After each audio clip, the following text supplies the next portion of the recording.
Israel. En un momento comenzamos. Ok, Estamos teniendo un problema técnico, pero vamos. ok, gracias.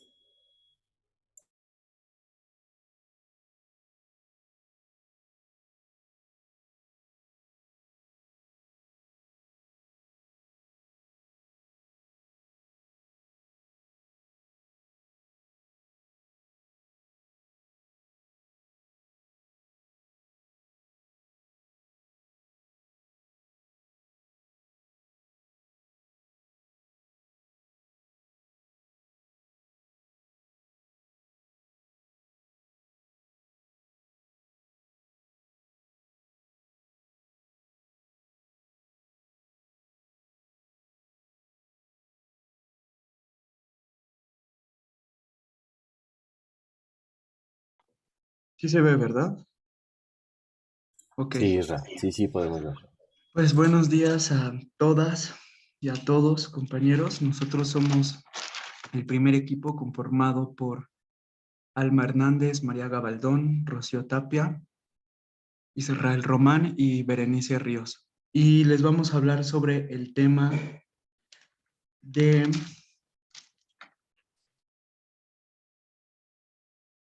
política y aprendizaje, para el cual nos basamos en el texto de Hacer teatro políticamente, procesos de construcción y de discursos comunes, Piscator y Brecht en el siglo XXI, escrito por Alicia Blas y Ana Contreras. Les voy a dar una breve introducción y posteriormente mis compañeras van a hablar un poco de cada tema. Este texto empieza diciéndonos que Rainer Hoffmann, que es el director del Festival de Política en el Teatro Independiente, acuñó, bueno, o definió, resumió, mejor dicho, el término de teatro político en la séptima edición de política en el Teatro Independiente, el cual se celebra cada 3 meses en una ciudad distinta de Alemania. Y su manera de resumir este concepto fue con una frase de Jean-Luc Godard, que es: no se trata de hacer teatro político, sino de hacer teatro políticamente. La introducción del texto también nos dice que en plena crisis social y económica que ha estado y está, el teatro debe, al igual que todo el arte, participar en el terreno de la implicación social y lo político. A ver, voy a prender mi cámara rápido.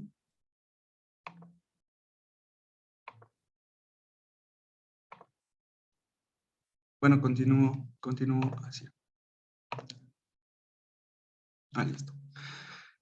Sí, que el teatro se debe de implicar en la participación social y en lo político, siempre que este último término de lo político esté en su más amplia dimensión definido y entendido. Y esta más amplia dimensión, según el texto, dice que lo político es impermanente, inacabado y en proceso. Y para que eso se pueda cumplir, siempre está íntimamente vinculado con la vida social que implica pues a una comunidad y por lo tanto también una individualidad y cómo esto se refleja y se acompaña uno con otro.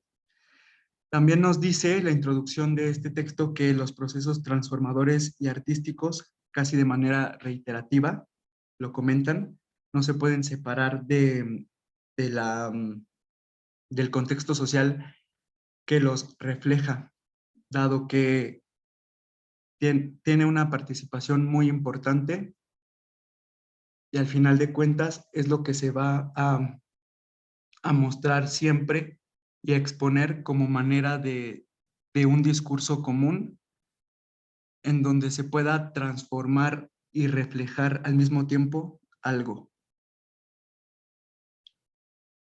Y bueno, esta fue la introducción. Ahora pasaremos al siguiente tema expuesto por mi compañera Alma. Isri, no está Alma. No sé, no ha entrado. Ok.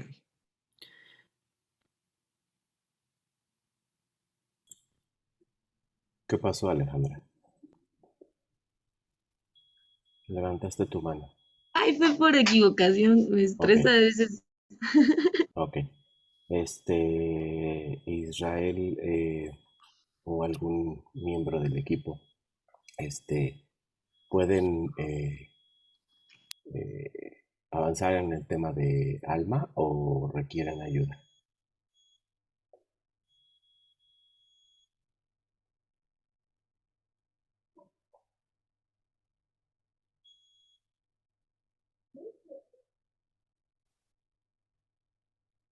Ah, bueno, ahorita ya le marcamos a Alma y al Ujú, parecer pues no contesta. ujú. Entonces tal vez podemos seguir. Si quiere, maestro, yo lo puedo Vas. unir una idea del punto de Alma con mi diapositiva. Ajá. Creo que hay muchos puntos en común, entonces yo Vas. podría, si quiere el equipo también. Em, Dale, ven, bueno, dale. Si sí, necesitas ayuda, aquí estoy con gusto. sí, sí, sí. Bueno, partiendo justamente de que el teatro debe encontrar su lugar de participación social y también político, el texto nos invita a hacernos una gran pregunta que justamente yo también no me he tratado de responder, pero la he pensado mucho, que es cómo hacemos lo político humano. Porque si nos damos cuenta, nosotros vivimos bajo un sistema político y también económico llamado neoliberalismo. Entonces, ¿qué pasa con el neoliberalismo? Que es un sistema que emplea un capitalismo de forma a veces un poco violenta en cuanto a, no sé, la red de comunicación, ¿no? Por ejemplo, las redes sociales. Entonces, nos invita a preguntarnos cómo, cómo nos apoyamos de esa distancia que a veces nos genera una red social y cómo rompemos con la alienación que nos generan los medios masivos, que también se une a la pregunta, ¿cómo nos acercamos a nuestra gente y cómo empezamos a generar un principio de diálogo con lo que ya tenemos y con las necesidades de nuestro tiempo? Entonces, lo que se reflexiona acerca de este texto de Piscator y Brecht es que hay nuevas formas de usar a nuestro favor, por ejemplo, las redes de comunicación, también desde un punto de comunión. Y ellos comienzan con un primer concepto que es la cultura de la participación, que este concepto es básicamente que es una comunicación casi de tú a tú, una comunicación que no tiene barreras tanto para la expresión del propio ciudadano y apoya a una creación tanto colectiva y también creaciones propias, pero partiendo desde lo común.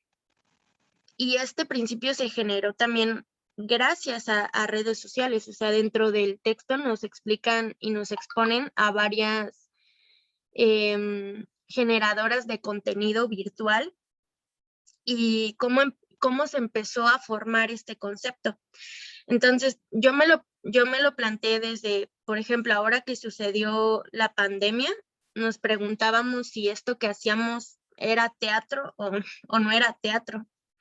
Sin embargo, nosotros podíamos abundar en si era teatro o no era teatro con la cercanía que teníamos hacia las personas. Y es que también nos invita a reflexionar que no puede haber un teatro político si no sabemos cuáles son las necesidades o no escuchamos a las personas, ¿no? Y de hecho, o sea, cuando empecé a investigar sobre este concepto de cultura de la participación, encontré que se hacían reuniones virtuales para hablar de temas, ¿no? Y justamente creo que eso es algo importante, ¿no? Saber qué es lo que opina alguien sobre un tema así libremente, sin un juicio, creo que es algo muy importante. Entonces, apoyándonos también de las nuevas formas y nuevas tecnologías también, podemos empezar a plantear nuevas alternativas y nuevas formas de comunicar dentro de lo que ya tenemos, dentro de lo que ya hay y se entiende dentro del teatro, porque el teatro no es estático. Y si no buscamos nuevos horizontes, pues no vamos a poder reflexionar justamente sobre nuestros propios paradigmas, los de los demás, y cómo generar justamente un espacio común que sea generoso, sin pelearnos con las formas de aprendizaje nuevas, porque incluso, por ejemplo, ahorita en la pandemia las formas de dar clase se modificaron muchísimo, o sea, ya no son lo mismo a como eran antes, ¿no? Presencial, y se van a seguir modificando. Entonces, ¿cómo vamos a usar todas estas modificaciones a nuestro favor, pero de forma humana y sin olvidar a nuestros espectadores? Y sobre todo dentro de esta masividad y comunicación a veces violenta, es cómo vamos a generar un principio de escucha y de participación. Eso es algo muy importante que se expone dentro del texto. Y bueno, creo que eso podría decir por el momento.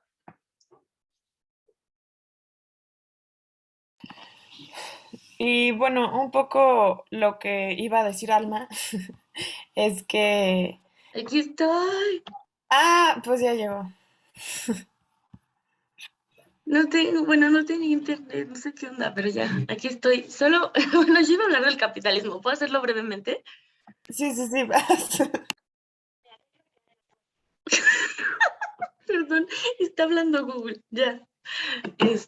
Ajá. Bueno, yo empecé con esta cita en esta diapositiva justo porque es con la que empieza el texto que habla sobre el capitalismo, que es esencialmente inmoral, porque la búsqueda de la ganancia, que es su esencia, es incompatible con la moral que pregona, de valores superiores. ¿A qué se refiere esto? Bueno, a que si tú quieres pertenecer como al mundo capitalista, tampoco puedes ser una persona muy moral, que digamos, porque hay cosas dentro del mismo capitalismo que te hacen atentar contra valores que las personas podrían juzgar como buenos, ¿no? También se les llama dentro de este mismo texto tontos racionales porque nos convierte en seres competitivos, obsesionados, guiados por ideas mercantiles. Y esto es a lo mismo, ¿no? Que voy atenta un poco contra la moralidad al hacernos competitivos unos entre otros. Entonces, empieza a abordar el texto desde esta perspectiva porque habla sobre el teatro, si queremos hacerlo de manera política, no podemos mirar al otro como una competencia, o sea, tenemos que ver al otro como parte de mí, o sea, también menciona un poco sobre que, bueno, del aprendizaje colectivo de Vygotsky, cita a un teórico de la educación y Vygotsky maneja mucho sobre el aprendizaje colaborativo, y es decir, que aprender con otros es aprender yo a partir de los otros y los otros también a partir de mí. ¿Y qué significa esto? Bueno, ya aplicándolo en términos de teatro político, es que la creación colaborativa no es sinónimo de trabajo grupal, ¿no? Es como de, ay, vamos a hacer como un collage, no, sino que al ir logrando los pequeños objetivos de una persona y el colectivo empieza a lograr sus pequeños objetivos, trabajan de manera, pues en sinergia para tener un objetivo o una meta grande, una meta global, pero esto no sería posible si no trabajan de manera colaborativa. Es decir, que si yo me comporto de una forma muy individualista y no trabajo por el bien del otro, entonces estoy afectándome directa o indirectamente a mí también. También hay una frase que se menciona mucho, ¿no? Que mi bien es el bien del otro. Pues exactamente, así es como funciona esto en el trabajo colaborativo. Después también hay una serie de sistema enumerado por Leónidas Martín y Amador Fernández Sabater, creo que se llama, sí, creo que sí, en donde habla sobre el 15M. El 15M, bueno, ya investigué un poco porque solo lo menciona tantito, pero el 15M es un movimiento que se empezó a hacer en España. Se refiere a un movimiento de inconformidad. Es una fecha que es el 15 de mayo en el que las personas deciden instalarse afuera de plazas cívicas para protestar por inconformidades que tienen. Eso nos lleva un poco también aterrizado a México, por ejemplo, en el movimiento de Yo Soy 132 o distintos movimientos que se han establecido, en donde los objetivos, y habla un poco también de estos movimientos sociales, porque el objetivo de la masa pues es manifestar una inconformidad. Pero entonces podemos ver ahí la cuestión colaborativa, cuando todas las personas se unen por un bien común y se diluye el individualismo. Entonces ahí es cuando Martín y Fernández Sabater enumeran este sistema que habla sobre la cooperación con el otro. Y la cooperación con el otro, bueno, pues básicamente está como muy puesto ahí el hecho de que yo trabajo con y para el otro, ¿no? El 2 es la igualdad. Hay una horizontalidad en estos sistemas que nos permite a nosotros pues trabajar de manera colaborativa sin sentir que hay algún tipo de jerarquía o de poder uno sobre otro. Es decir, estamos trabajando hombro a hombro, ¿no? El número 3, que es la capacitación, empoderamiento, activación, es pues sí, básicamente esto, ¿no? Nos descubrimos capaces de hacer cosas que generalmente delegamos en otros. Es decir, pues yo de pronto digo, no, ay, no quiero hacer esto y lo pongo a hacer al otro porque no quiero o no puedo o siento que no me sale. Sin embargo, cuando trabajamos de manera colaborativa todos trabajamos en lo mismo, para lo mismo y vamos juntos, ¿no? Como de la manita casi casi. El 4, que es el disfrute, bueno, eso ya está como bonito porque habla sobre de trabajar de manera colaborativa, pero obviamente así tal cual como su nombre lo dice, disfrutando el trabajo, ¿no? Por el simple hecho de hacerlo y de estar trabajando junto al otro. Y respecto a lo común, menciona que pues lo común es como un poco también hablando de diluir este individualismo, es que pues somos comunidad, nos lleva como a esto, ¿no? Y ya vamos déjenme ver, aquí tenía yo otra cosa que quería mencionar. Ajá, ok. Hay una cuestión con la interacción de los miembros, que solo se pueden lograr las metas individuales del otro si también se logran las mías y viceversa, porque lo que está en juego ahora es la supervivencia del colectivo. Pero yo soy parte del colectivo, entonces también está en juego mi supervivencia. Y la única posibilidad de lograrlo, de hacerlo efectivo en la práctica, pues es siendo colaborativo, es la colaboración. Creo que ya. Espero haber sido precisa.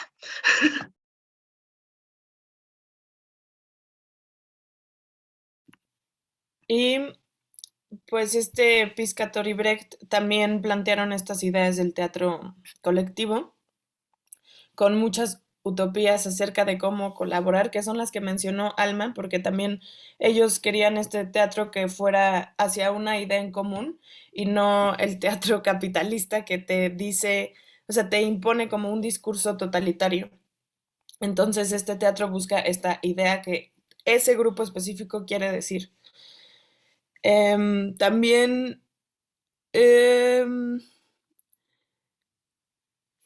es un teatro que no busca una expresión o experiencia, sino incluir al público también. O sea, este público es parte de esa colaboración. Entonces no hay una separación entre el público y el actor, todos somos uno mismo, ¿no? Y también Brecht tenía esta como utopía de la colaboración, que es que la sociedad nos ha hecho pensar que entre más individuales somos, más creativos podemos ser.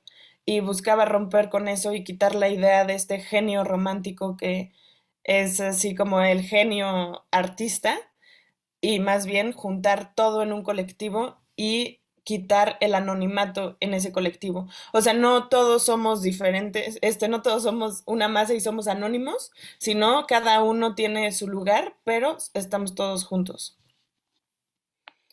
Y solamente pues quiero agregar esta cita de Piscator porque eh, bueno, dice, contra el principio dictatorial de la empresa teatral acostumbrada, que hace tan esclavo al dictador como a sus subordinados, el principio de una colectividad democrática demuestra una y otra vez su productividad, así como sus significados humanos y artístico. Y entonces, pues también es la misma idea, ¿no? O sea, si hay una horizontalidad o alguien que decide, él también es esclavo de lo mismo. Entonces, pues buscaban romper con estas ideas al hacer teatro.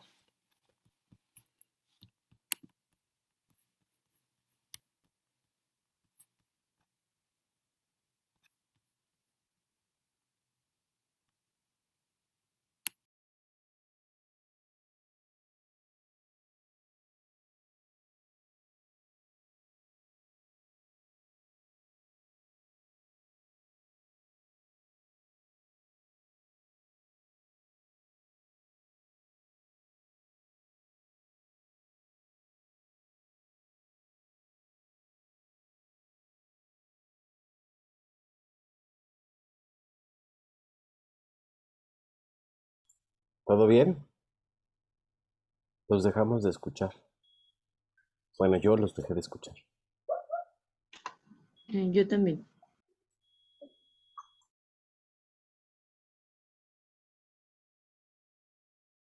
Creo que Chio tampoco iba a decir esto también.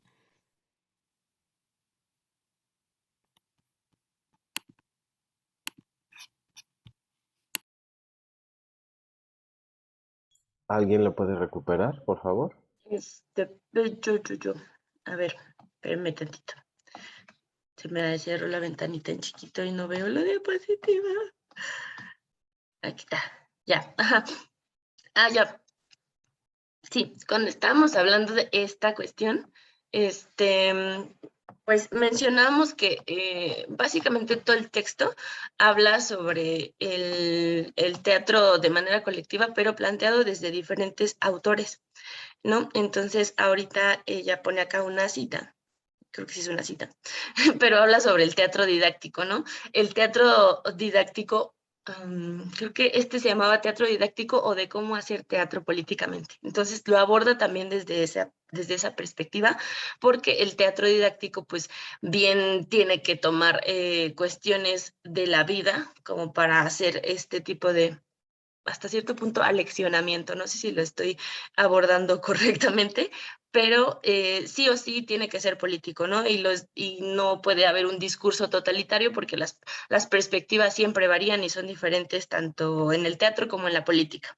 Entonces, pues aquí dice que se trata de hacer un teatro en conjunto, no de alguien que nos diga lo que tenemos que hacer. O sea, es decir, cuando me refiero a la palabra hasta cierto punto, cuando lo dije aleccionador, no me refiero a esta cuestión de que el dedito que regaña y de así tienes que hacer las cosas, no, sino más bien buscar que el teatro didáctico se acomode a las necesidades del público al que va dirigido y que lleve un mensaje que no se sienta como, sí, como un regaño, ¿no? Como así lo tienes que hacer y que los traten como mensos, ¿no? Hacerlo de manera política significa trasladar la situación reflejo lo que quieres manifestar de manera teatral para que pues el espectador o el público al que va dirigido pueda entonces sentirse identificado, no regañado. Entonces, justo por eso aquí termina diciendo, se trata de construir el mundo juntos. Participar es vivir, vivir es participar. Bueno, eso es una frase de William Blake. Y ya.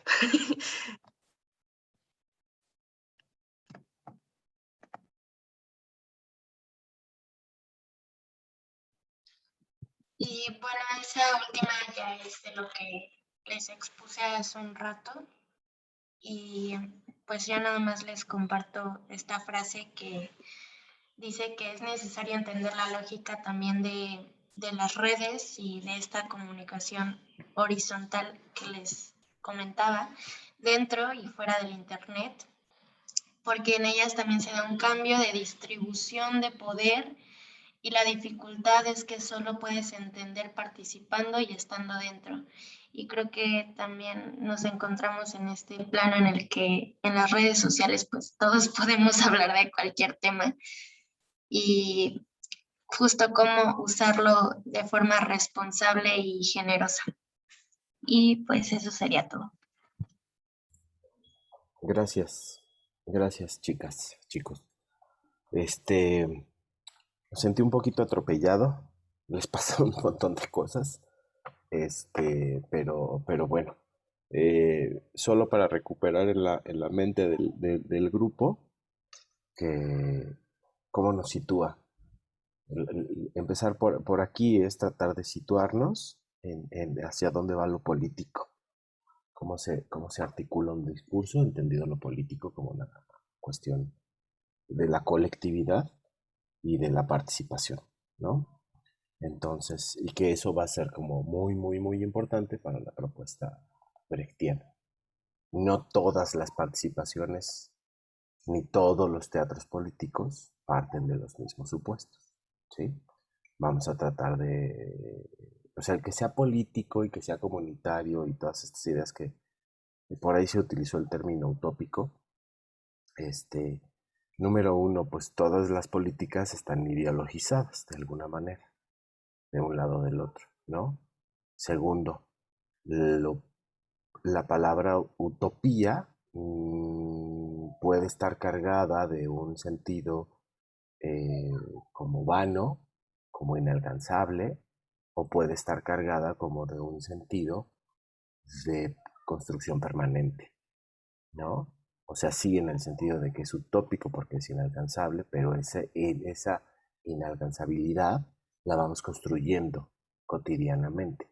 Es decir, no es una cosa que sea utópica y por eso ya es desechable, al contrario, ¿no? Es accesible, construible, ¿no? Y en la medida que se construye, se va desenvolviendo y siempre va permaneciendo a la distancia en la medida que vamos construyendo juntos, ¿no? Y sobre todo la idea de la horizontalidad, ¿no? Quizá por ahí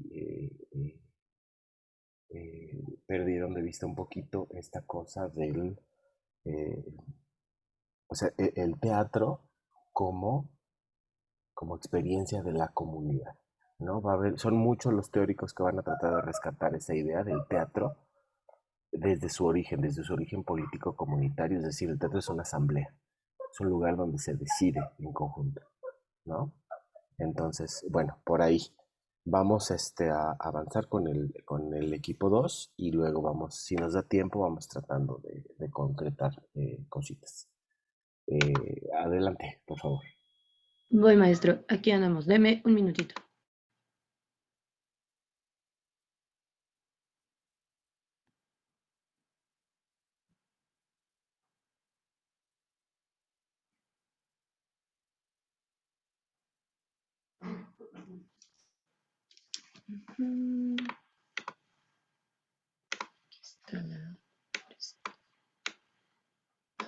Les comparto mi pantalla, ¿cierto? Para mostrar la presentación. De cualquier manera, compañeros, está en el Classroom, en la esa, donde ponemos las cosas.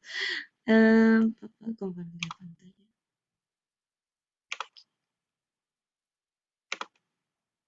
¿Ya la ven? Muy bien. Bueno, hola a todos, buenos días y a todas.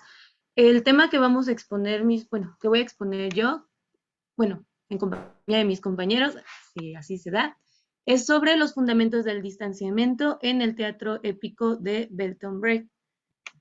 De acuerdo. Para empezar, vamos a ver, ¿qué es el teatro épico? Lo que busca el teatro épico es generar la crítica en el espectador con un fin didáctico. Creo que ya todos hemos pasado un poquito por lo que es Bertolt Brecht. En lo personal, yo hasta este tema fue que profundicé un poco más en él. en esto, en lo que es, en lo que significa. Y lo que tengo yo, o bueno, lo que tenemos en conclusión mi equipo y yo como percepción de lo que es el teatro épico, es que se basa en el desapego que es el distanciamiento, logrado a través de una serie de dispositivos que recuerdan al espectador que lo que está viendo es una demostración. ¿A qué se refiere esto? Lo que busca este teatro, a partir de todos sus elementos que tiene en general, que es, no voy a abundar mucho en eso, pero una breve repasada, es entre los actores, entre la iluminación, entre el vestuario, entre la música, todos esos elementos que ya tenemos nosotros al alcance como teatreros, en una puesta en escena.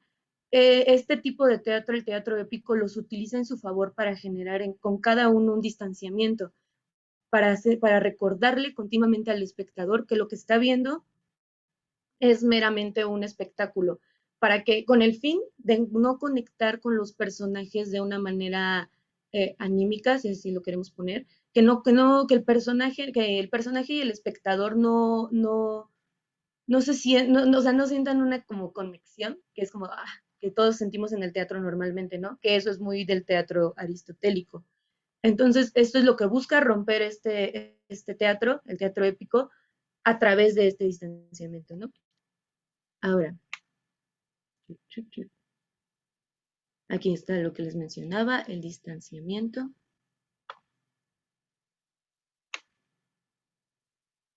Como les comentaba, funciona a través de los elementos estéticos de la obra, como lo es la música, la iluminación, los actores, y hace uso de máscaras y el vestuario también es predominante.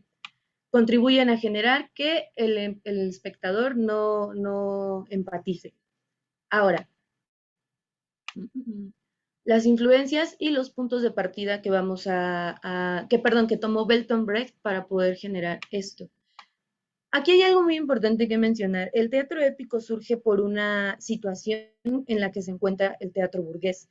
Estuve investigando un poco sobre lo que es el teatro burgués y actualmente, encontré varias publicaciones en donde actualmente describen el teatro burgués como un teatro mal hecho o como un teatro feo o como un teatro horrible, ¿no? Yo no entendí muy bien el significado del por qué decía eso esta publicación hasta que me topé con otra. Lo que plantea el teatro burgués desde la perspectiva de muchas personas es que es un teatro en el que la gente se oculta para, para sentirse bien, ¿cómo lo podría explicar como a especie de la religión, vaya? Cuando las personas van a la religión, perdón, a la religión, a la iglesia, a rezar y a pedirle perdón a Dios por lo que hacen y esas cosas, lo que están haciendo es como generar, como vaciar todo lo negativo, lo vacían para después irse por ahí libremente, ¿no? Y ya volver a hacer sus cosas. Es algo muy similar lo que muchas personas perciben que pasa con el teatro burgués, que las personas únicamente van, se sienten identificados y dicen, ay, sí, yo también hubiera hecho eso, yo hago eso, ay, pude haber hecho eso, pero hasta ahí, o sea, cortan y se van y ya, ¿no? O sea, ya no pasó nada en ellos. Entonces, como crítica de ese teatro, precisamente es que se genera este formato en el teatro épico para no generar esa como vacío, ese como vaciarte nada más para poder hacer esto. Y encontré un ejemplo que pueden, incluso si quieren que luego se los pase, les puedo pasar esa obra. Encontré un ejemplo muy, muy, muy claro, desde mi punto de vista personal, de lo que es el teatro burgués, que es una obra de Benavente, creo que es la de Rosas de Otoño. Algunos de aquí ya la hemos leído, seguramente otros no. Pero esa obra eh, hasta tiene un premio y todo un premio Nobel, creo, pero esa obra en realidad expone la situación que expone, la expone vista desde una moral muy particular. No lo sé, me gustaría que, bueno, si tienen la oportunidad, ya sé que tenemos muchas lecturas, pero si luego tienen la oportunidad de leerla, estaría padre para que pudiéramos comprender un poquito de la percepción del teatro burgués que se tiene en algunos puntos, ¿no? Pero bueno, ya. Continuando, como puntos de partida utiliza el naturalismo, el realismo y el expresionismo. Recordando un poquito, el naturalismo lo que genera es liberar las emociones y centrar el estudio de las conductas desde un modo muy, muy científico. Busca que las cosas se vean como muy claras, tomada una escena, así tal cual, y puesta en el teatro, para que se pueda ver la construcción de todo lo que ocurre de manera natural. Ese es el naturalismo. Y bueno, parte de aquí para Bertolt Brecht para no hacer eso. Precisamente eso es lo que critica, eso es lo que no quiere hacer, y rompe con este naturalismo a través de todos sus montajes, ¿no? También el expresionismo. Recordemos que el expresionismo lo que se busca es la deformación de la realidad y se muestran sentimientos y emociones, pero todo a través de la percepción del artista. Lo que el artista piensa, siente o así, intenta reflejarlo en la pieza tal cual es para que se sienta, ¿no? O sea, ese es el expresionismo, para que se sienta en el alma. También parte de aquí, usa este punto de partida para no hacerlo, porque como recordando hace un momento, lo que busca es no conectar con el espectador. Ahora, el teatro oriental también lo usa muy particularmente para generar esto. Investigué también un poco sobre el teatro oriental y también lo que, bueno, ya me corregirás si no, Joaquín, a ver si no estoy diciendo una aberración, pero lo que hace el teatro oriental es de alguna manera también es una crítica hacia el, no crítica, sino es una contradicción al teatro burgués. O sea, el teatro oriental tampoco genera esas emociones que vemos en el teatro cotidiano, ¿no? No lo sé. A mí en lo personal no me gusta el teatro oriental porque no siento nada y solo veo muchas cosas muy extrañas, ¿no? Me gusta por lo estético, pero no me gusta porque no, o sea, en lo personal no me trasciende nada. Pero de aquí lo que usa Belton precisamente son todas las influencias. Utiliza de aquí la literatura, la danza, la música y lo usa como un espectáculo más completo para poder generar los distanciamientos.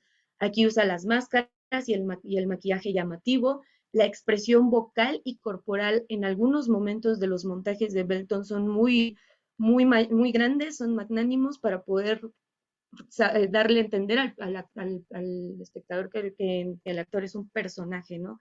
Perdón, que el personaje es un actor al final. Y trata de hacer que la interpretación actoral no sea naturalista ni realista. Ahora, otro punto, el marxismo.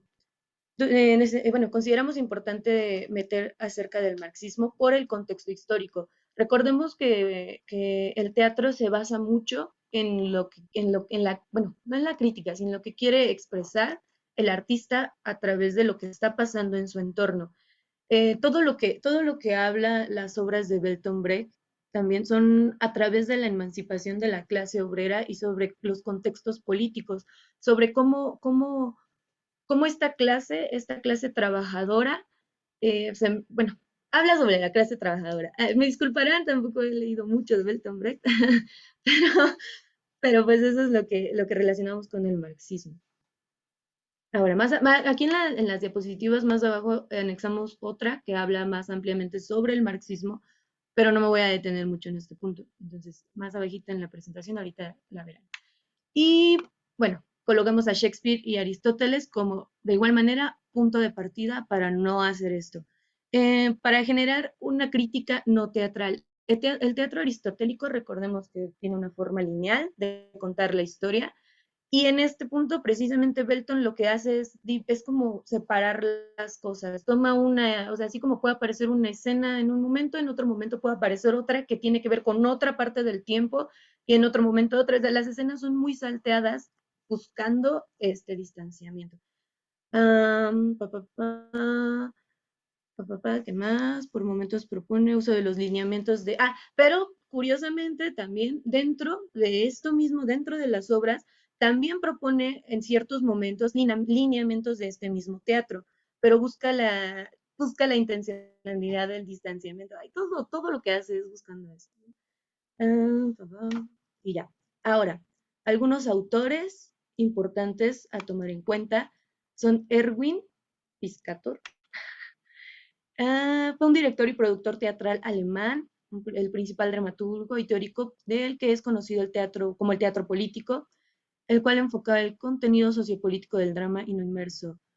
Brecht se interesó especialmente en su concepción de un teatro dirigido a la clase proletaria, que es lo que les decía hace un momento, y de aquí tomó elementos para, algunas estructuras, como es una plataforma giratoria, las proyecciones que también utiliza el fondo del escenario para poder seguir recordándole al espectador que lo que ve es simplemente un espectáculo, y el uso de noticias como parte de la escenografía.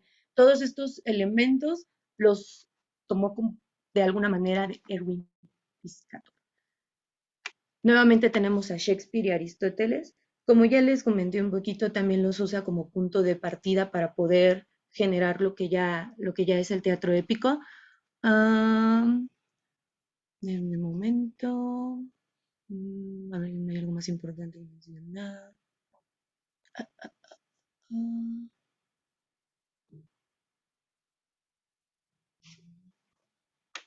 Listo. Bueno, también de aquí de Aristóteles, algo curioso o interesante de mencionar, algo que me parece muy interesante de Brecht, es que toma cosas, toma lo que le interesa de donde le interesa, porque sí usa al final estos ciertos lineamientos aristotélicos y del teatro burgués, pero los usa a su gusto, porque de aquí rescata, por ejemplo, de Aristóteles, que el teatro se ha concebido como diversión. Entonces, ahí no, eso. Aquí está lo que les mencionaba, la diapositiva del marxismo, para que la lean detenidamente cuando quieran. Y pues básicamente esos son los fundamentos que basan el teatro épico. Esta es la bibliografía en la que nos basamos. También pueden darle una vista, que es de Gaspar.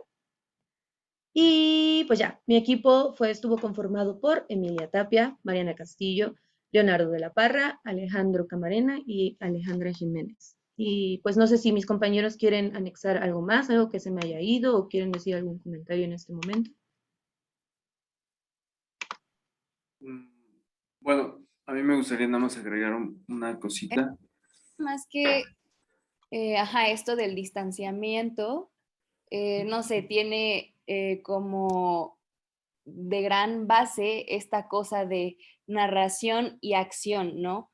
O sea, que la acción que se esté dando en la escena sea interrumpida, ya sea por un coro, por una narración. También la música funciona como un elemento independiente.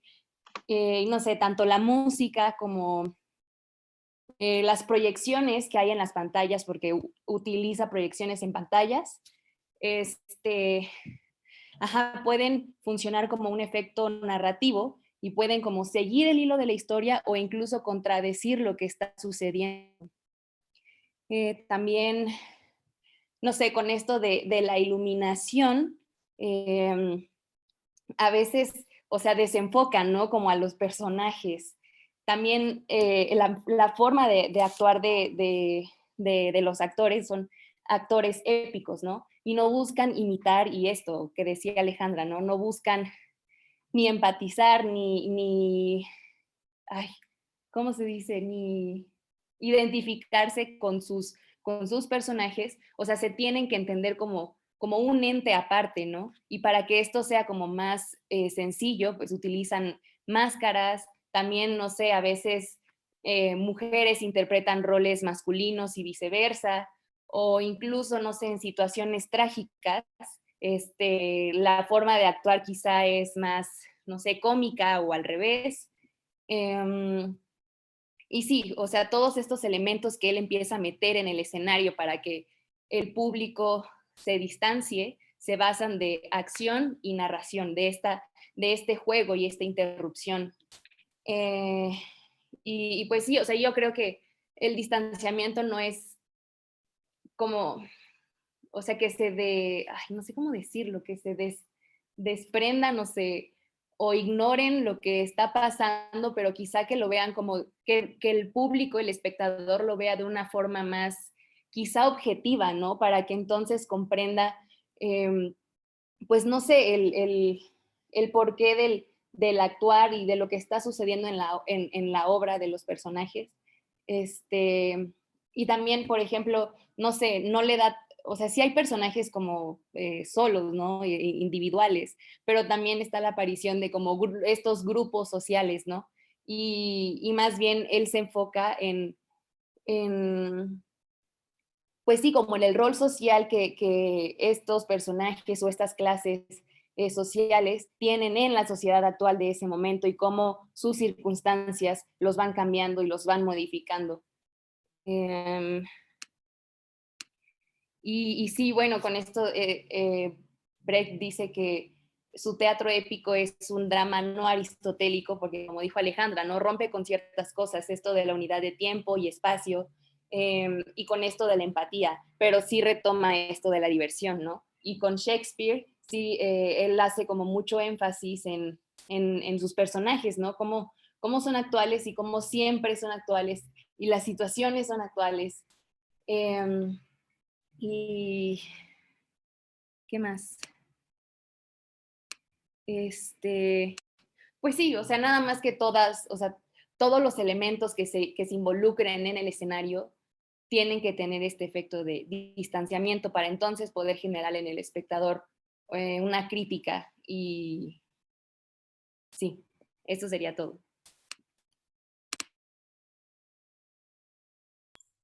Samir, ¿vas a tomar la palabra? Gracias, Joaquín.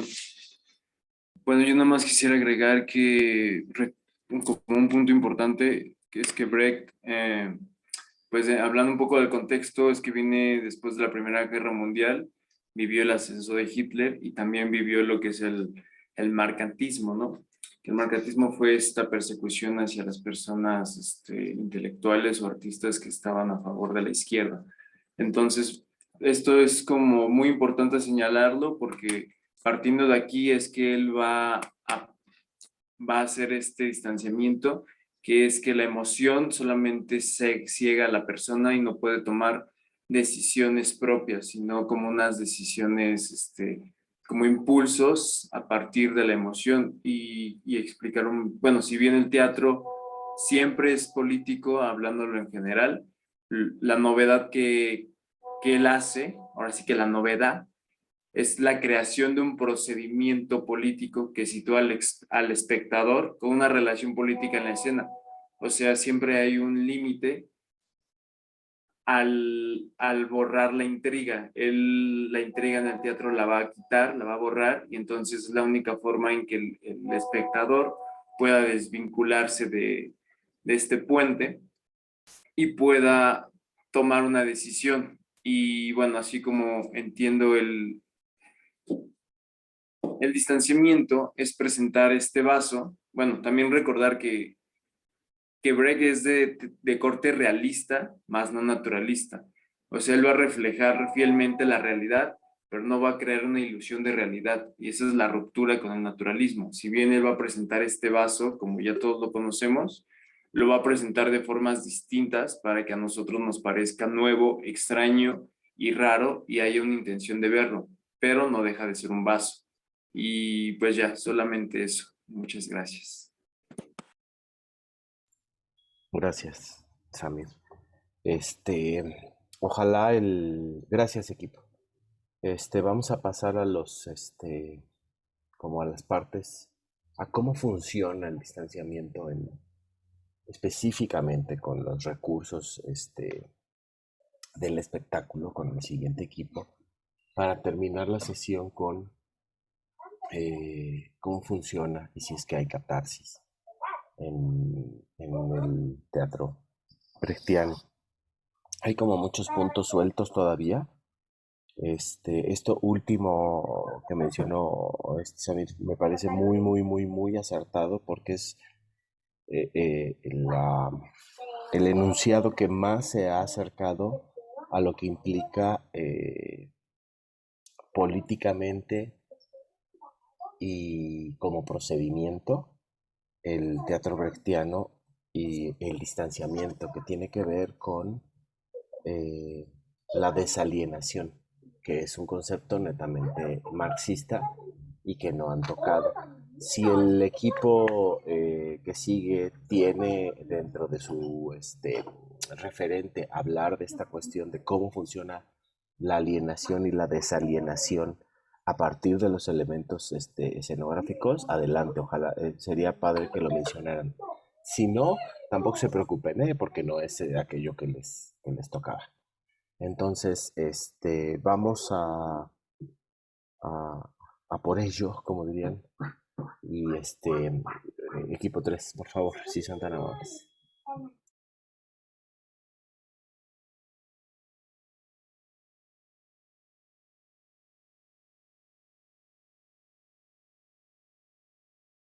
Sí, yo voy a compartir la presentación. Estoy en ello.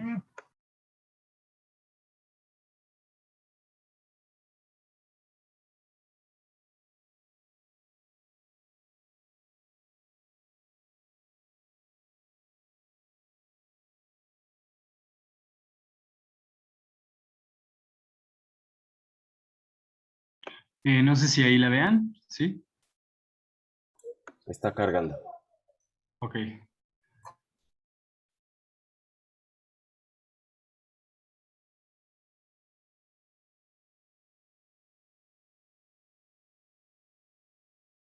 ¿Ahí ya la pueden ver? Nope. Bueno, yo no sé los demás. No, tampoco. No, sigue cargando. No sé. A ver, esperemos un poquito a ver si carga.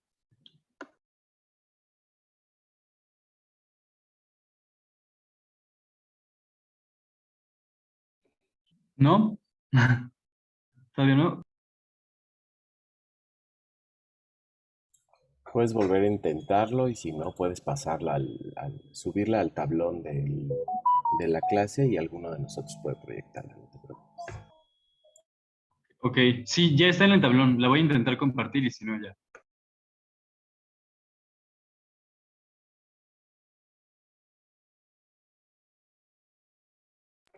No la pueden ver todavía, ¿verdad? Emilio, si quieres, deja de compartir y voy a ver si en mi compu puedo hacerlo. Es que estoy desde el celular, pero me metí ahorita una cuenta falsa. No, no es cierto, no me metí desde la cuenta de mi hermano. Yo lo hago. Dale.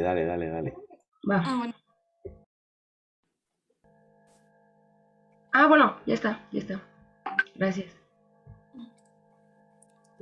Ay, ¿cómo le- Es que esto no me deja. Espérame.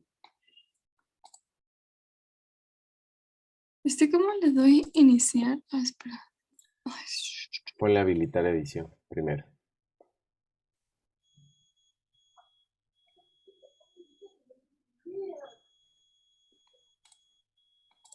Ahí, en la pestaña amarilla dice habilitar edición, para que puedas manipularla. Ay, es que el cuadrito. Ya sé. Ahí está. Ya. Que no puede. Bueno, creo que sí lo va a tener que hacer Natalia.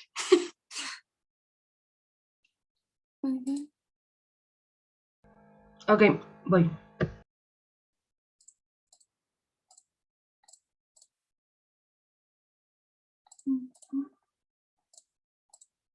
De todos modos, ya publiqué en el tablón la exposición. ¿La están viendo? Cargando. Sí, ¿Pueden creo que avisarme cuando ya se vea, por favor? Ya se ve, Natalia. Ya la vemos. Gracias. Entonces,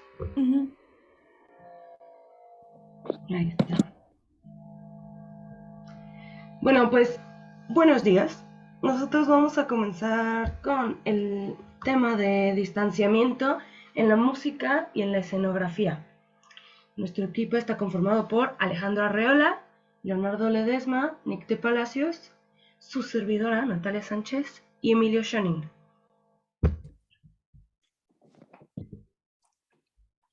Bueno, aquí les puse un cuadro introductorio que si lo ven les puede sacar de onda, pero si ven que, pero si van viendo cada parte se van a dar cuenta que cada cosa es consecuente de, y así funciona pues el arte y así funciona la realidad, ¿no? Todo es consecuente de un hecho. Y entonces, bueno, Hice este cuadro introductorio con la finalidad de que sea un resumen de las demás exposiciones, por si hay algunas cosas que no entendieron o se les fue o se trabó el internet, o también puede usar este cuadro introductorio como resumen de las cosas hasta este tema de la música y escenografía. Así que bueno, todo este hecho comienza a partir de la realidad social, ¿no? La realidad social pues es esta abstracción que tiene un ser humano a partir de esta realidad, que pues es llevada a un contexto, a un suceso que vive una sociedad, ¿no? Por eso es una realidad social. Y este contexto pues tiene una expresión del mundo, ¿no? O sea, siempre se va a expresar y se va a expresar por en distintas maneras, en la cultura, en la economía, en la política, pero también en una esfera artística. Y es así que esta esfera artística pues se lleva a un hecho teatral, que es lo que nos venimos a hablar, ¿verdad? No venimos a hablar de otro arte, así que aquí nos enfocaremos en este hecho teatral. Evidentemente, si hablamos de este hecho teatral, pues hablaremos de Brecht, ¿no? Que da esta nueva mirada artística. Y es así que Brecht, pues, es consecuente a todo su contexto. Viene, como bien dice Samir, del siglo de las guerras, el siglo de las guerras, que muchos historiadores lo definen así, porque pues se suscitan muchísimas guerras, muchísimos conflictos, y es ahí que pues surgen las vanguardias. También es importante entender que Brecht es consecuente a la idea y el movimiento del positivismo, que a pesar de que es el siglo pasado, el siglo XIX, en Brecht, hablando de Brecht, todo va a ser a partir de la mirada de Brecht, es por eso que puse un ejo. Pues evidentemente el estudio teatral a partir del siglo XIX por el positivismo, pues obviamente se va a estructurar de cierta manera y es por eso que se va a especializar. Es por eso que en en la primera exposición de mis compañeros en una diapositiva decía que era autodidacta el director y esto se debe a que el estudio del teatro a partir del pensamiento positivista, entendiendo como el pensamiento de científico y como autónomo y que todo tiene que ser una especialidad, por así decirlo, es así que pues se van a adentrar más hacia la estructura pues de los hechos y del teatro, ¿no? Es decir, que se va a volver autónomo de la literatura. Y es así que este pensamiento pues van a haber varios pensadores que Brecht se va a basar y va a lanzar sus postulados de una forma más allá de lo teórica, de una forma escénica, ¿no? Es así que pues va a pasar de la teoría a la práctica. Muchos historiadores también dicen que no saben si Brecht fue el que puso la práctica o la teoría fue primero, ¿no? Yo creo que en mi caso personal y en mi opinión personal, yo creo que pues va una de la otra, tanto puede poner y manifestarse de forma práctica y llevarlo a la teoría o de la teoría a la práctica. Para no alargarme, pues vamos a continuar. Pues Brecht propone pues esta onda del teatro épico, pero antes de hablar de eso, pues hablamos de las vanguardias, ¿no? Y la vanguardia, pues es una consecuente del siglo de las guerras, de su contexto, de la abstracción, de la realidad social, ¿verdad? Entonces, bueno, la vanguardia que nace es el expresionismo, que este Brecht trabaja y dice que es una realidad subjetiva, es decir, que va a tener una comprensión genérica de la realidad y para esto Brecht pues hace una diferencia en que pues no, o sea, eso no debe ser, ¿no? Para él necesita una realidad objetiva, por lo tanto, él propone el teatro épico, que evidentemente trabaja con esta realidad objetiva, para que exista una comprensión de la crítica de la realidad, ¿no? O sea, una realidad objetiva, pues comprensión genérica de la realidad y una realidad objetiva, una comprensión crítica de la realidad. ¿Por qué quería esto? Pues como bien dice Alejandra en la anterior exposición, pues se necesita una reflexión racional ante el espectador. ¿Por qué? Porque para Brecht el teatro tiene un labor y ese labor es una función social. Es decir, que busca transformar para mejorar la realidad. Y para esto necesita de algo llamado distanciamiento. El distanciamiento, pues es este rompimiento, es esta técnica de rompimiento que se va a llevar al espectador para que rompa con la ilusión creada en el escenario, que se había sido consecuente por una parte del naturalismo, como bien ya habían dicho, que pues, o sea, te pone la realidad tal cual es y el expresionismo pues te pone una realidad que no es, ¿no? Entonces, evidentemente, lo que propone es un equilibrio, como bien dice Samir, no es ni copiarla, ni copiar la realidad, pero tampoco salirse de ella. es un equilibrio entre lo existente, ¿no? Y es así que pues es una nueva mirada artística lo que propone Brecht. Y es así que volvemos a la esfera artística. Evidentemente, este rompimiento, para que se cree el distanciamiento, se tiene que crear y tiene que estar aplicado a los elementos de la obra. No solo en el texto, no solo en el director, no solo en el pensamiento, no solo en los personajes, sino también en la música y en la escenografía. Y es así que la exposición es lo que vamos a hablar el día de hoy, que es el cómo funciona el distanciamiento en la música y en la escenografía. Así que pasamos a mi compañera Natalia.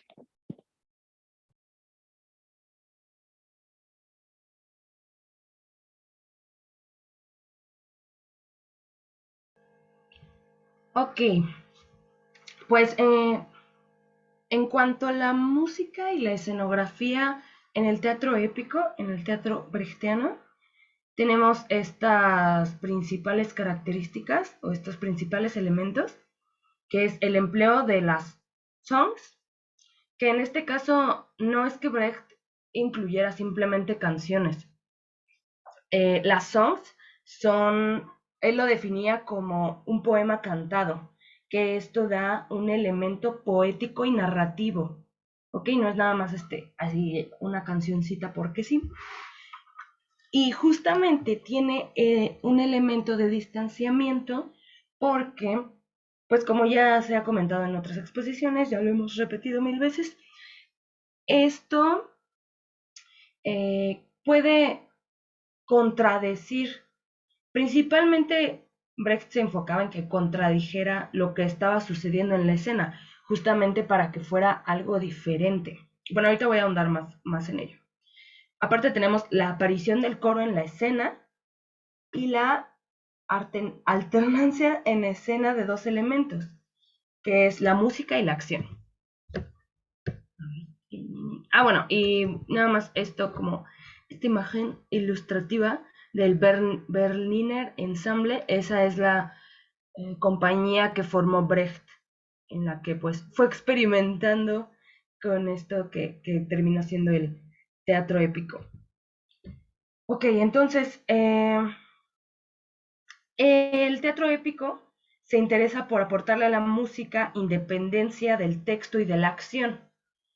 Entonces, por ejemplo, si vemos en el teatro musical, está pasando algo así de que, ay, los chicos se enamoraron, ¿no? Entonces ahora cantan de que, ay, sí, nos amamos mucho y nuestro amor es el mejor. Pero en el caso del teatro épico, y con en esto que se ha dicho mucho, que es contradecir al texto, entonces puede que salga otro personaje en el que cantando que el teatro es el teatro. El amor es horrible, ¿no? El amor apesta. Entonces es ir en contra de la idea que se está planteando, justamente para que no exista la catarsis, para que no haya identificación ni de los actores con lo que está sucediendo, ni del público con lo que está sucediendo. Entonces, esto vino a ser una ruptura de las convenciones dramáticas.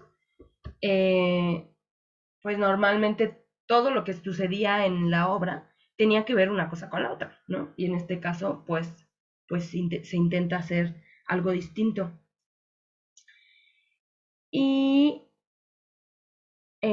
pues este es uno más de los elementos, de los diferentes elementos de distanciamiento, como también en cuanto a la actuación, algo que ya se mencionó, por ejemplo, pues Brecht trataba de hacer constantemente que el público se diera cuenta que estaba presenciando una obra de teatro, no que se quedara inmerso en la historia.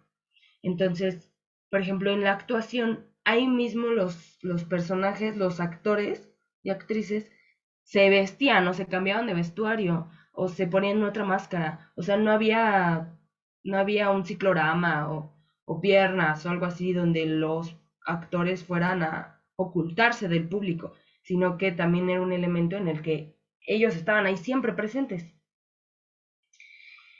En cuanto a la música, pues bueno, siempre tenía que haber música en las obras de Brecht, ¿no? Entonces podía haber solos, duetos, tríos o coros.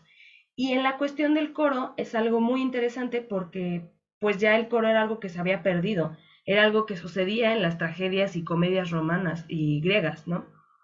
Y entonces él vuelve a incluir el coro que tiene una función narrativa, que nos está contando algo, ¿no? Que está teniendo un discurso.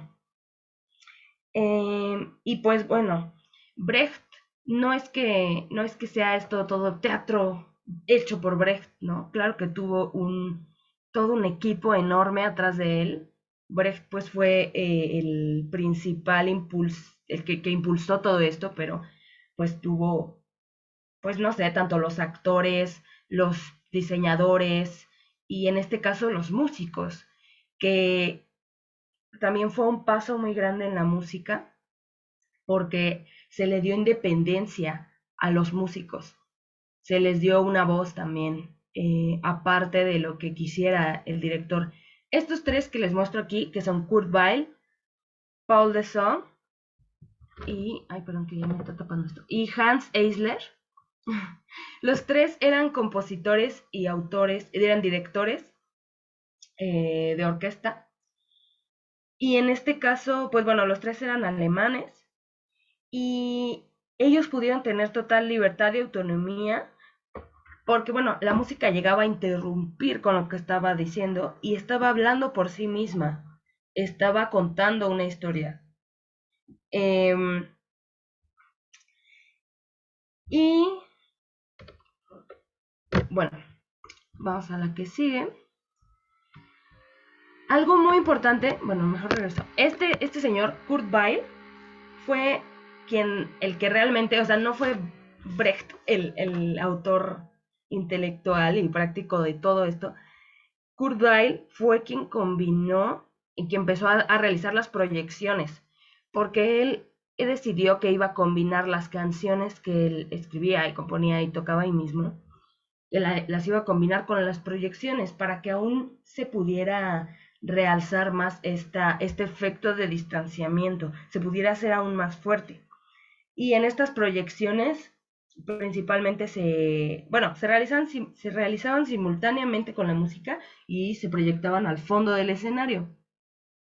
Y pues luego traía principalmente el título de la canción, o también traía la letra, o traían, pues ahí mismo podría contradecir, ¿no? Lo que estaba diciendo el texto. Era un elemento más que sumaba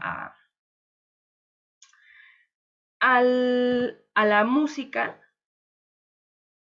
Y además de ello, también había carteles, además de las proyecciones. Algunos carteles también se ponían desde como donde se recibía al público. En estos carteles también había plasmadas ideas que contradecían, ¿no? Y que en un principio el público decía como, ay, ¿esto por qué no? ¿Esto por qué está escrito aquí? Pero después cuando veía la obra ya hacía sentido o también tenía un discurso contrario a lo que se presentaba en la obra.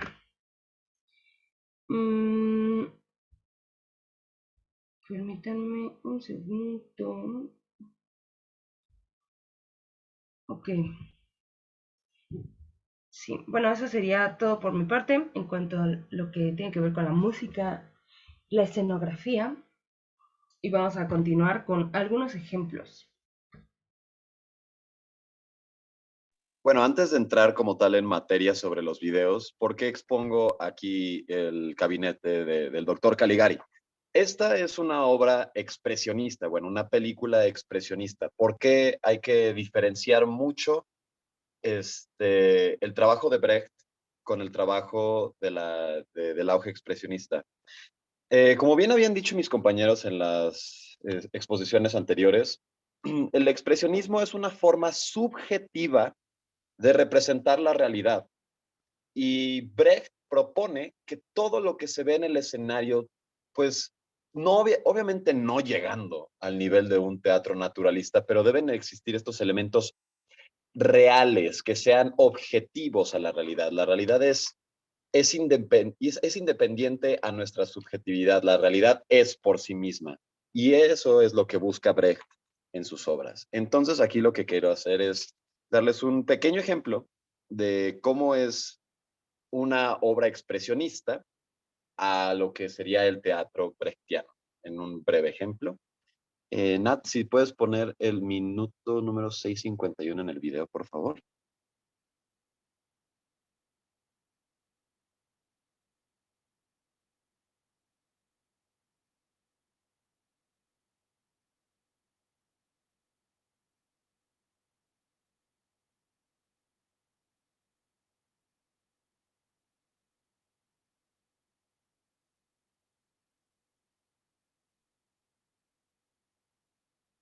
¿Hay forma de que podamos compartir audio, Nat?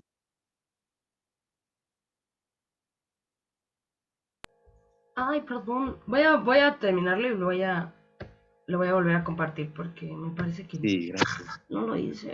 Perdón. Ahí está.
Hasta ahí, Nat, muchas gracias.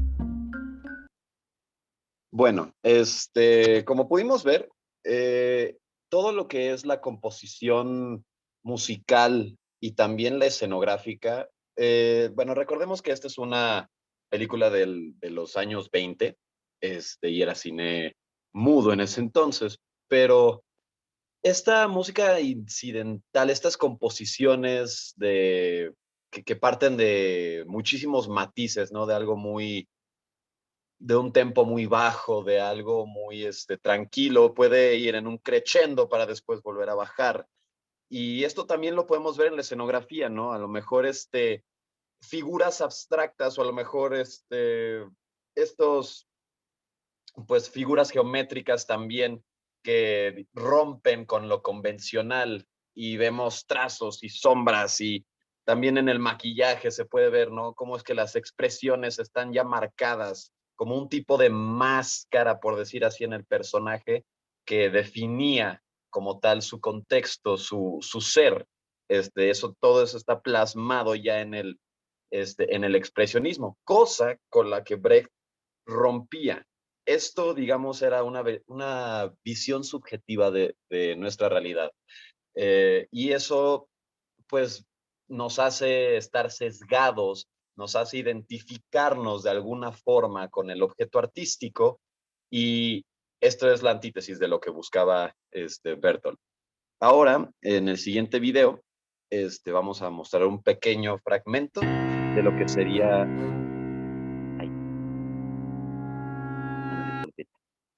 En el siguiente video vamos a ver lo que sería el teatro brechtiano, con un ejemplo del maestro Alejandro Vélez.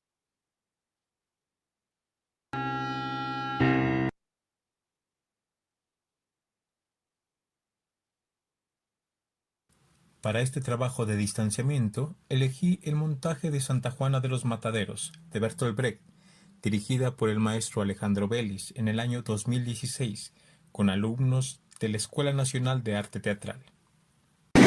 Y ahora con ustedes, el segundo descenso de Juana a los abismos.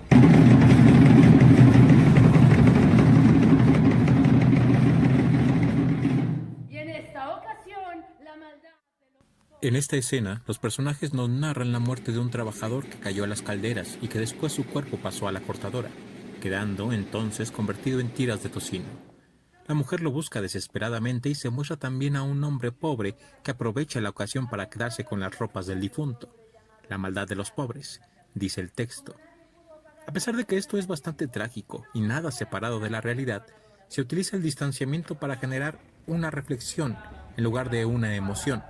No se narra en tono lastimero ni melodramático. Los personajes incluso cantan y bailan la situación. La música y la narración como vehículos del humor, pero sobre todo de la distancia. Y además, dan un mal aspecto. Lástima de hombre que ahora andará por el mundo convertido en tiritas de tocino. Pero lástima también de su chaqueta que todavía está en buen estado. Bueno, don Tiritas de Tocino ya no la necesitará, ¿verdad? Mientras que a mí me haría mucho bien. ¡Que se joda! ¡Me la quedo! ¿Ves, Juana? Te lo dije.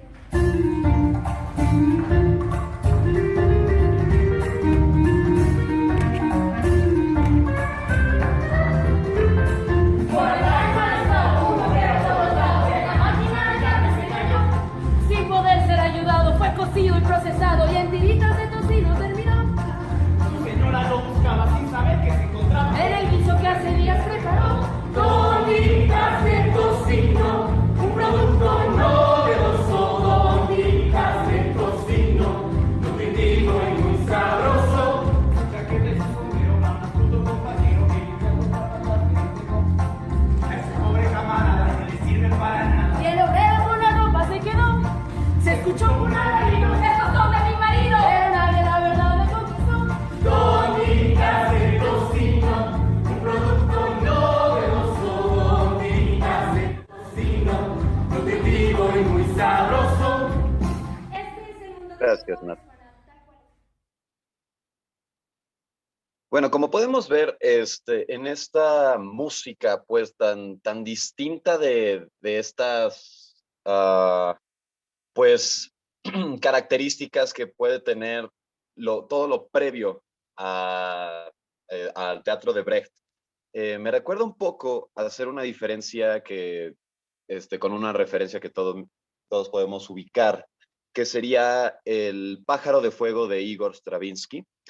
Esta onda en donde se puede ver plasmado claramente el sentimiento del compositor y se ve en la música, ¿no? Como con esta orquesta, con esta sinfónica completa. Y ahora lo aterrizamos a lo que sería unos primeros acercamientos a lo que es el teatro musical hoy día. Como bien habíamos dicho, Brecht busca no necesariamente hacer una catarsis, no rompe con este proceso aristotélico y busca en el espectador, que también es partícipe de la acción como tal, es que reflexione sobre la situación. Y a esto se refiere con el distanciamiento. No es identificarte, no es sesgarte con los personajes o con la situación, es plantear una cosa como es, el objeto cultural, el objeto artístico por lo que es, y reflexionar.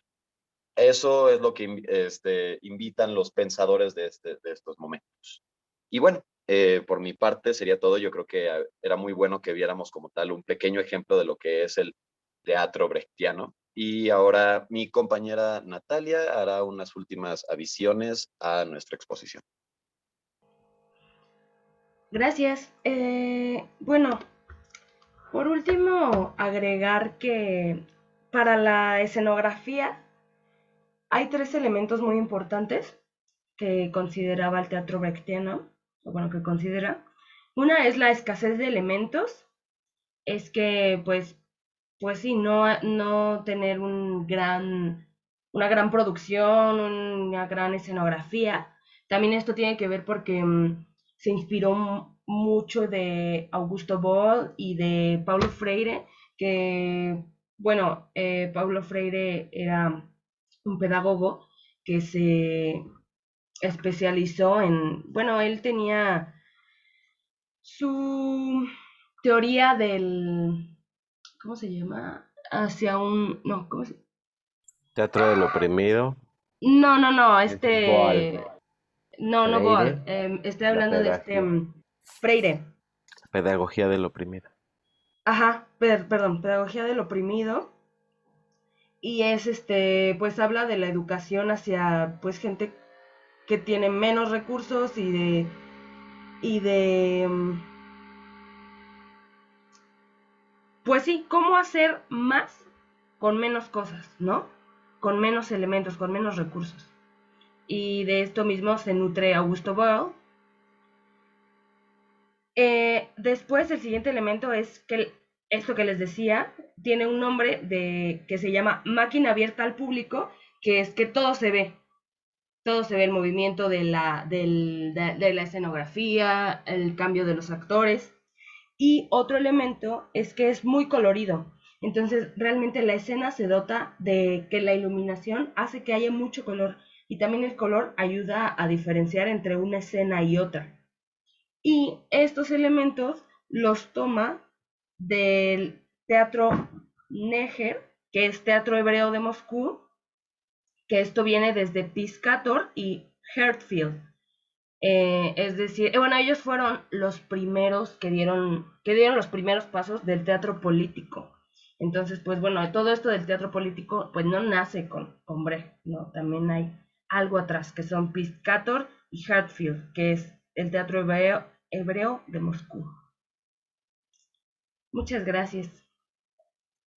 Hasta aquí nuestra participación. Muchas gracias, equipo. Son 9:32.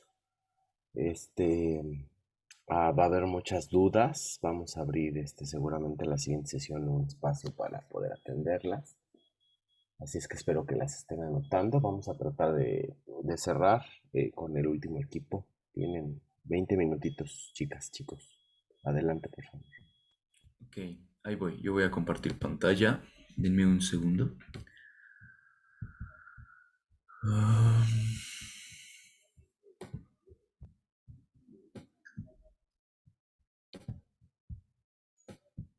¿Se ve? Sí. Ok. Bueno, pues nosotros brevemente ya lo voy a ir acotando para que igual el tiempo pueda dar y podamos cerrar bien. Vamos a hablar de la perspectiva estética, filosófica y la catarsis.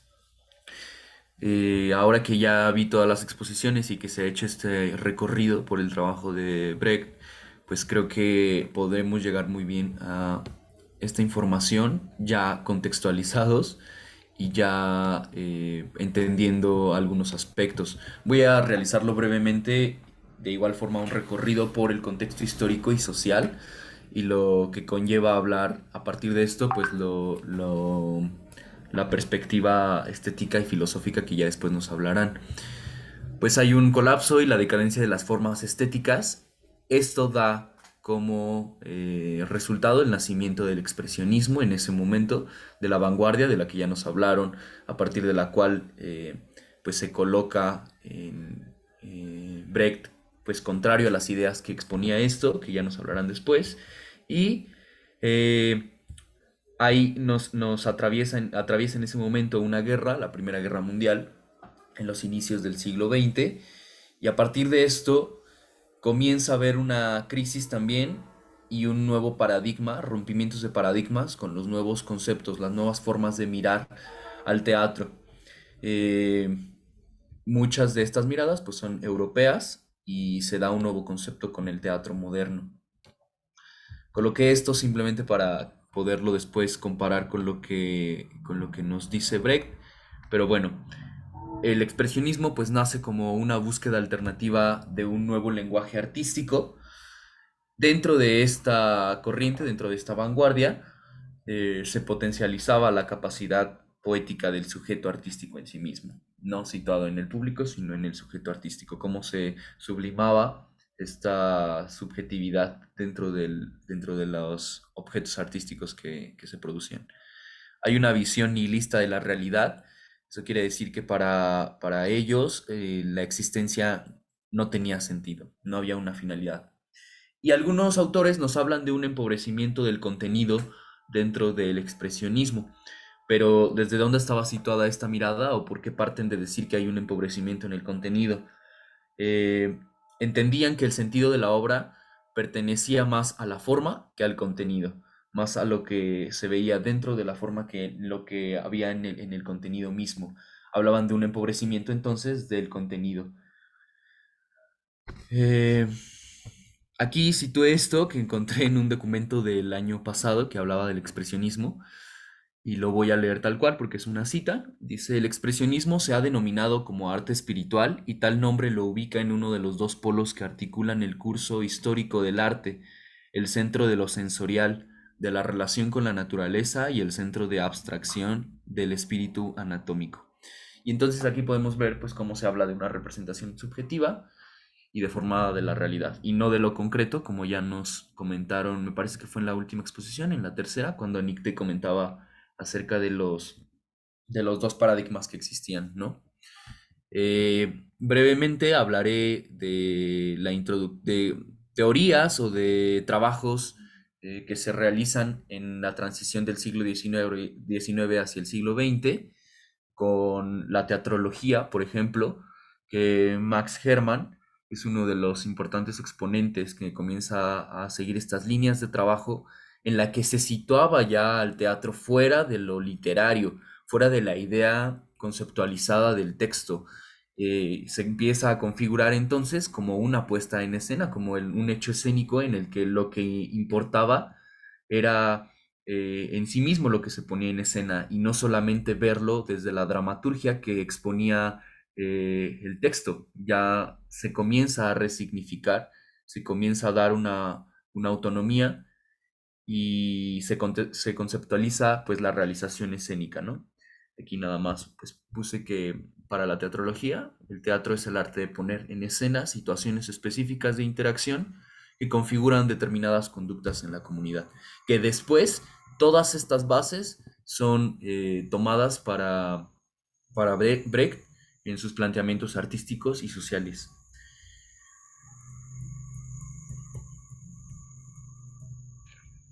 Hola, pues yo les voy a hablar un poquito sobre los cambios ideológicos que generó esta nueva manera de hacer teatro.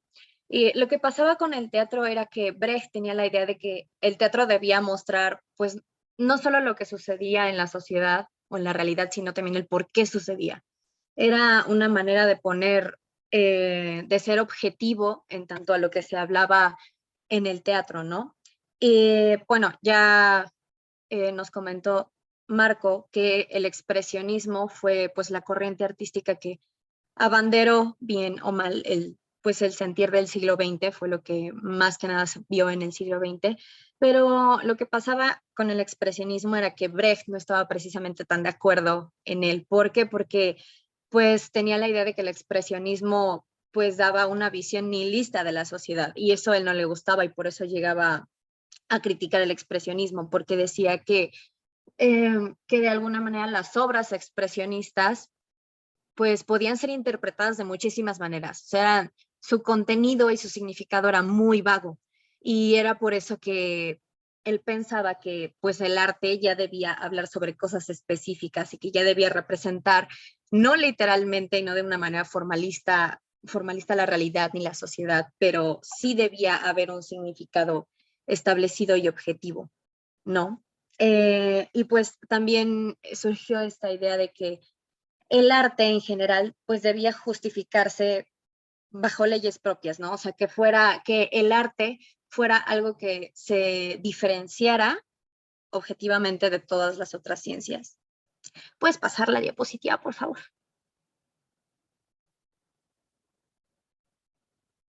Thank you. Voy a hablarles un poco sobre la perspectiva escénica de su teatro. Bueno, concepción de la dirección y escenografía, ¿no? Lo que pasa aquí es que los autores y los creadores teatrales, pues ya se sitúan para configurar nuevas interpretaciones y dotan el significado a todo aquello que se representaba en escena, ¿no? Brecht realiza una crítica al movimiento expresionista por la vaguedad de contenido, que es lo que ya comenté, y para Brecht el arte no solo debe representar al mundo, sino que debe denunciar las estructuras preconcebidas, ¿no? Citando un poco lo que dice el texto, el arte de abstraer debe ser aplicado por realistas. Esta era una idea que él tenía, que justamente criticaba mucho el realismo, pero decía que era necesario en ciertos aspectos. Puedes pasar la diapositiva, gracias. Y bueno, en general, la estética de Brecht. O sea, la estética debe tener una relación directa con el mundo que representa. O sea, era su idea principal. Y justamente el teatro épico, pues debía expresar la realidad de manera artística, pero poniéndola en relación directa con las cosas que existen en el mundo. Y una de las cosas más importantes fue que para Brecht, el dramaturgo ya era representado de otra manera. El dramaturgo ya no es nada más la persona que escribe el texto para ser representado, sino que pues ya tiene una visión distinta para configurar la representación, ¿no? Y la interpretación pues ya no solo tiene que ver con el texto, sino también tiene que ver con muchísimas otras cosas que también hay en escena, ¿no? La música, las luces, el vestuario, ya todo es un conjunto y ya no es solo como algo separado. El texto del actor, del director, de lo que se quiere representar, ya es todo como un conjunto que ayuda a representar la realidad. Siguiente, por favor. Bueno, yo voy a hablar de la perspectiva filosófica y más que nada, bueno, en esta parte vamos a hablar un poco de la visión que establecía a la hora de su trabajo, ¿no? Como tal, bueno, tenemos estas diapositivas, van más como frases que explicaré. Para Brecht la realidad existe por sí misma y no por una reproducción de la mente humana. En cierto punto, el trabajo de Brecht, creo, y ya se ha mencionado en las exposiciones anteriores, se encuentra en un punto medio donde él no aprueba ni lo que es el realismo ni lo que es el simbolismo, sino que trata de buscar un punto medio donde se permita el encuentro con el reconocimiento de lo que está ocurriendo. Más que nada porque en su teatro él lo que busca dar a entender es que el teatro no funge solamente como un entretenimiento, sino permite al espectador encontrar sentido a lo que está viendo y fungir como un espectador activo ante los temas que se están tocando en sus obras. Busca que el espectador se levante y a partir de eso no salga nada más a decir qué padre obra que vi, que me entretuvo y demás, sino a partir de lo que está entendiendo que tiene muchos significados poco...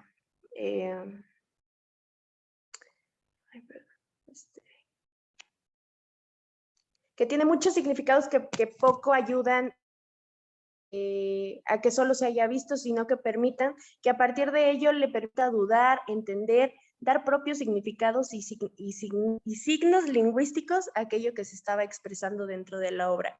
Como tal, Brecht no vende o no entrega un significado en concreto, sino que permite a través del trabajo que estén haciendo que el espectador interprete aquel trabajo. ¿Le puede subir? Dentro de su trabajo lo que él busca, bueno, hay un ejemplo de una obra, permítanme buscar el nombre. Se llama, creo que se llama Bienvenida a la ciudad Szechuan, que es una obra donde se explica un poco la idealización de que Brecht quiere lograr que el público o la sociedad sea lo más utópica posible. Dentro de esta obra, bueno, se explica que los dioses bajan, ayudan a una mujer que es una prostituta porque es una persona buena, Y a lo largo de esta obra, pues ella con ese dinero crea un negocio de tabaco, crea un segundo personaje que es, entre comillas, su primo, que le ayuda a crecer el negocio, pero por la desaparición de la mujer que sigue siendo ella, los jueces creen que la ha asesinado y demás, y entonces ella tiene que revelar que ha sido él en todo ese momento y que realmente pues ella no está muerta. Entonces todo esto tiene un choque entre las cuestiones morales y éticas y lo que es lo correcto socialmente. Y entonces a partir de ahí esta también funge como una crítica donde se hace un intento de que las cosas sean lo más idealizadas posible, lo mejor posible. Y esto permite al público levantarse y decir, ok, ¿a partir de dónde estamos mostrando la realidad sin que esta funja de una manera extraída y igual a lo que es la realidad? ¿Le puedes dar para abajo? Ok. Dentro del concepto de alienación, efecto de alejamiento que trabaja mucho Brecht, se busca también que desde dónde parte, desde el espectador y desde el actor. Tanto el actor no trabaja su personaje completamente, sino mucho de su trabajo es que el personaje hable incluso en una tercera persona y que permita al público también dudar de que las acciones que se están dando no son en lo que uno pensaría que son cotidianamente. Hay una película, o bueno, una obra teatral que se llama Madre Coraje y sus hijos, donde una escena muy específica es a la muerte de uno de los hijos de esta mujer. La escena es la mujer sentada en una banca y a lo lejos se escucha el balazo o el tiroteo que hace a la muerte de su hijo. Y lo primero que hace pues esta mujer es una reacción grita, pero no hay sonido que salga de ello. Y entonces la visión de esta reacción como tal sería porque si está gritando no se escucha. Confunde completamente al público al ser algo no normal o que no cuadra, porque ante la reacción de abrir la boca y el dolor tendría que escucharse un grito, pero Brecht intercambia esto y espera a decir, está gritando pero no se escucha. Y entonces esto hace los momentos de cambio entre lo que el espectador espera y lo que realmente le impresiona de lo que está ocurriendo. Entonces, como dice esta última frase, el pueblo es incapaz de tomar una actitud de distanciamiento respecto a lo que ve. Cuando ocurren estas situaciones donde lo que se está viendo no es lo que uno espera, obviamente nos mueve y obviamente de ahí nos genera una duda de por qué está ocurriendo eso, por qué está pasando de esta manera, qué voy a hacer antes. Entonces el público ya reinterpretó o ya dio a entender su propio concepto de lo que está viendo. Y ya le puedes dar. Bien. Yo hablaré del tema de la catarsis en el teatro épico de Brecht. Para ello voy a mencionar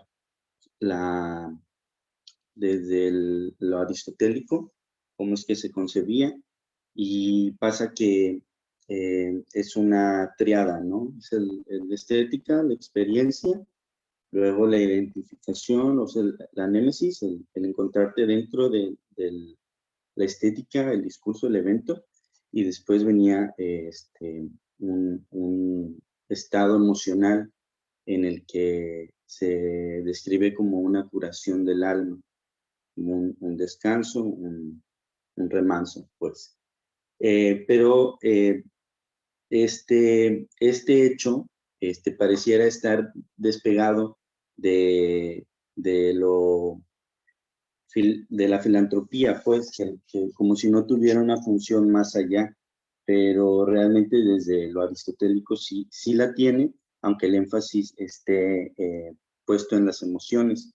Luego pasaremos a ver cómo es que Brecht plantea esto y hace alusión a que tal efecto no existe en la concepción aristotélica, pero al parecer a lo que él se está refiriendo por propia experiencia es al teatro burgués, que tomaba esta forma aristotélica pero estaba, como mencionaron hace tiempo, pues en decadencia, ¿no? Ya no tenía esa repercusión social, eran hechos que no representaban la sociedad de ese momento, ¿no? El proletariado, las sociedades de las revoluciones, las posguerras. Entonces era un arte burgués que no estaba moviendo nada en ese campo de la sociedad, que es a donde se va a abocar Brecht, y para llevar a cabo su trabajo, pues inicia rompiendo con todo este esquema que estaba instaurado y hace referencia hasta lo aristotélico. Si podemos pasar a la otra diapositiva. Es muy notorio en el texto cómo es que empieza él negando rotundamente las emociones, y parece lógico, o sea, uno cuando quiere contraponer algo, pues lo va a negar, pero en el trabajo, pues en el hecho, donde ya él, digamos, más allá de la teoría, sino ya habiéndolo puesto en práctica, va a volver a retomar esto de las emociones, y va a aclarar que si bien no es su objetivo y ni el énfasis de sus obras, ahí está, que él quiere que la sociedad tenga una reflexión, y para ello va a hacer todos estos dispositivos de distanciamiento, de estética, de música, de escenografía, para poder encontrar ese teatro con el público al que él se está dirigiendo. Y entonces es importante, ¿por qué? Porque al estar negando este plano de esta experiencia de la catarsis, por enfocarse en la reflexión y en la razón, se le estaba pasando el hecho de que para que la pieza sea artística hay una tríada, ¿no? Que es la primera que menciona el esquema aristotélico. Entonces, para mí, en lo personal, fue algo confuso, pero esas fueron las conclusiones que yo pude extraer del texto, que si bien él empieza por otro camino negando, pues al fin de cuentas él descubre que ahí está, ¿no? En una experiencia estética, en una convención. También este punto, ¿no? De cómo es que lo que él empieza a hacer para crear un nuevo hecho estético es desde la convención de su teatro, esto que decía, ¿no? De tener carteles, de romper la convención, no iba en contra de lo emocional, pero él hacía un énfasis en eso. Y termino.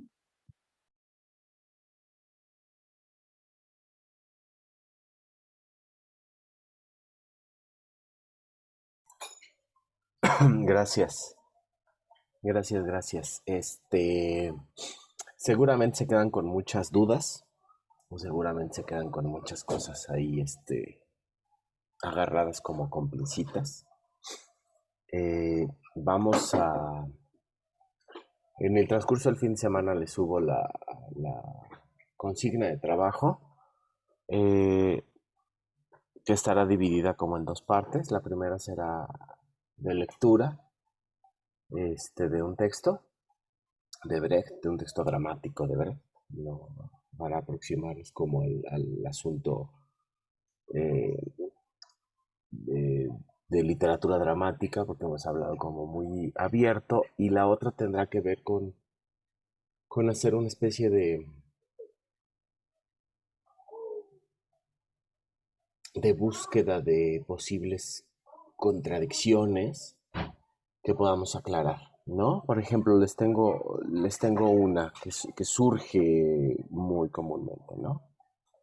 Se dice que Brecht va en contra del expresionismo porque es una manifestación subjetiva, y que, como vimos en el video que nos pasaron, pues hay estos rasgos deformados que lo que hacen es hablar del mundo interno, de la subjetividad de los individuos, y que está en contra de eso, ¿no? Se dijo, es un lugar por donde pasaron varios equipos, ¿no? Que hablaron de esta contradicción al expresionismo.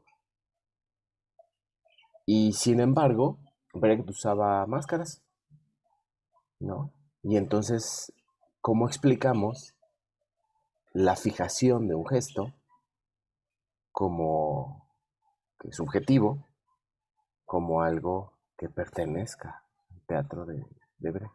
Pudiera ser una aparente contradicción, ¿no? Eso, si rompía con la subjetividad expresionista, pues cómo es que usaba máscaras, ¿no? Pareciera que una cosa contradice a la otra. La idea es que revisemos lo voy a definir como con mayor claridad, o esta otra, hay otra frase por ahí que apareció, que el pueblo es incapaz de pensar en algunos términos, de distanciarse. ¿Cómo es esto posible dentro del margen de dentro de una idea de articulación política horizontal? O sea, ¿cómo declarar que el pueblo no tiene la capacidad de hacer esto, pero al mismo tiempo pensar en hacer teatro horizontalmente, que es con la idea con la que comenzó el primer equipo? Entonces la idea será tratar como de revisar las exposiciones de todos nuestros compañeros de manera muy breve, para tratar de encontrar como estas cosas que aparentan ser contradicciones, ¿no? O sea, como si hay catarsis, o no hay catarsis, hay emoción, pero no hay emoción, por dónde está pasada la emoción. Hay muchas cosas que se quedan como muy abiertas que necesitamos matizar, ¿no? Porque si no nos quedamos con por ejemplo, este mito que ronda el teatro de Brecht, ¿no? En el teatro brechtiano no hay emociones. Yo creo que eso no es posible, pero bueno, vamos a tratar de matizarlo, ¿no? O si la catarsis significa este desahogo emocional, no hay en el teatro de Brecht. Entonces vamos a tratar de ubicar esas preguntas. Déjenme elaborar esta consigna para buscarla, pero más o menos camina por ahí. Y vamos a tratar de plantearlas la siguiente sesión para tratar de clarificar algunas cosas, de matizar algunas otras cosas que se expusieron, de llenar hablar de algunas cositas como la alienación, como el distanciamiento en relación a estos tópicos marxistas que son muy importantes para poder entender esta cuestión no hablamos del materialismo, es bien importante hablar del materialismo y no se tocó el materialismo.